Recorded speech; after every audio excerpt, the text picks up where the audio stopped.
What if everything you thought you knew about biblical angels was incomplete? What if the church deliberately erased one of the most powerful love stories from religious texts? And what if the true nature of Samuel, often portrayed as Satan himself, was far more complex than pure evil? Far from being a simple demon, Samuel occupied a position of tremendous power in early Jewish mystical traditions. As the angel of death and the chief of Satan's accusers, he stood as God's severe judgment incarnate. Not evil, but divine justice in its most uncompromising form. In the Zohar, the foundational text of Kabbalah, Samuel appears as the great prince in heaven, suggesting his continued high status despite his controversial nature. The name Samuel itself reveals his complex identity, often translated as venom of God or blindness of God, suggesting both his destructive power and his role in obscuring divine light when necessary. This duality places him not as an opponent to the divine plan but as an essential executor of its harsher aspects. While Michael represented mercy and Gabriel served as messenger, Samuel carried out the difficult but necessary function of ending life and administering divine punishment. In the earliest texts mentioning him, Samuel appears as a member of the heavenly court rather than an outcast. The Ascension of Isaiah describes him as the angel holding dominion over this world, a cosmic administrator rather than a rebellious devil. The Dead Sea Scrolls mention a prince of darkness, who, while opposing the prince of light, was nevertheless created by God to fulfill specific cosmic functions. This portrayal suggests a divine ecosystem where opposing forces maintain cosmic balance. What makes Samuel truly fascinating is his evolution across texts. In some Talmudic passages, he appears as Israel's accuser but still operates within God's court system. Later rabbinic literature describes him as riding the primordial serpent in Eden, not identified as the serpent itself but as its spiritual director. The 3rd century Rabbi Simeon ben Lachish explicitly identified Samuel as the angel who wrestled with Jacob at Peniel, suggesting his role in spiritual testing rather than mere temptation. Particularly significant is Samuel's role in the Book of Enoch and related pseudepigraphical texts, where he appears as the leader of angels who desired human women, the famous Watchers, whose offspring became the Nephilim. This portrayal adds another dimension to his character. Not just divine judgment but also dangerous passion that transcends boundaries between realms. His fall, in these accounts, stems not from pride as in later Christian interpretations, but from love, albeit a transgressive love that violated cosmic order. Byzantine and medieval Christian demonology gradually transformed Samuel into an unambiguous demon, often conflating him with Lucifer and Satan.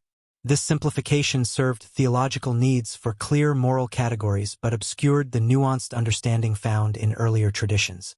The process of demonization accelerated particularly after the 4th century, when Christianity became Rome's state religion and needed clearer boundaries between orthodox and heretical beliefs. What's particularly striking is how Samuel retained high status even in later Kabbalistic texts despite his demonic associations. The 16th century Kabbalist Isaac Luria described Samuel as having a realm of severe judgment that, while dangerous to humans, still served divine purposes. Rather than portraying him as evil incarnate, Luria suggested Samuel represented necessary cosmic severity that had become imbalanced, requiring spiritual repair, tikkun, rather than simple opposition. Armenian traditions preserved yet another fascinating dimension of Samuel, where he appears as the 4th angel created by God, originally named Samael. In these accounts, when God commanded the angels to bow before his new creation Adam, Samael refused, not from pride but from devotion to God, believing divine worship should be reserved for the Creator alone. This portrayal suggests his fall stemmed from excessive religious zeal rather than rebellion, adding moral ambiguity to his character.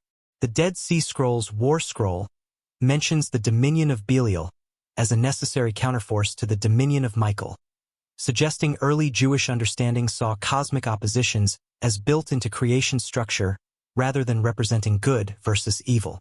This dualistic yet unified worldview resembles Zoroastrian concepts that influenced Jewish thought during the Babylonian exile, where Angra Mainyu, destructive spirit, opposed but ultimately served Ahura Mazda, wise lord, in the greater cosmic drama. Even in Christian contexts, traces of Samuel's complex nature occasionally surfaced. Origen, the 3rd century church father, proposed the controversial idea that even Satan might eventually be redeemed, suggesting evil represented a temporary condition rather than an eternal identity. While later declared heretical, this view hinted at the more nuanced understanding of cosmic opposition found in earlier traditions surrounding figures like Samuel. When Lilith refused to submit to Adam and fled Eden, proclaiming God's sacred name to gain her freedom, traditional accounts often end her story there. What religious authorities downplayed was her subsequent union with Samuel, a partnership that some esoteric texts describe as a dark mirror of the divine marriage. According to the 13th century treatise on the left emanation, Samuel and Lilith united as male and female counterparts, creating a realm of spiritual power outside Eden's boundaries. Their relationship wasn't merely sexual but represented cosmic wholeness, the unification of opposing forces that challenged the hierarchical relationship model presented by Adam and Eve.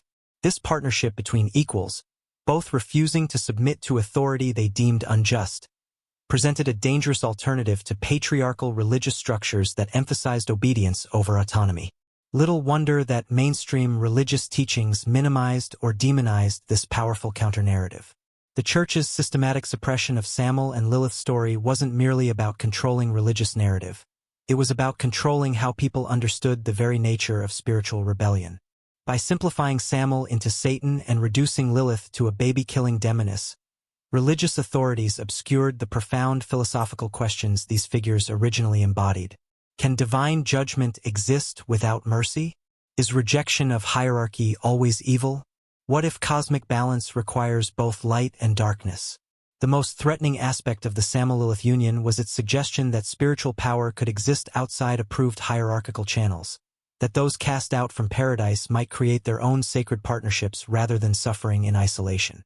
For a religious institution built on centralized authority, such concepts represented dangerous seeds of spiritual independence. Medieval Kabbalistic texts that preserved these traditions were often kept secret, reserved only for advanced spiritual practitioners over 40 years old. The esoteric nature of these teachings ensured they remained hidden from general religious discourse, eventually fading from common knowledge.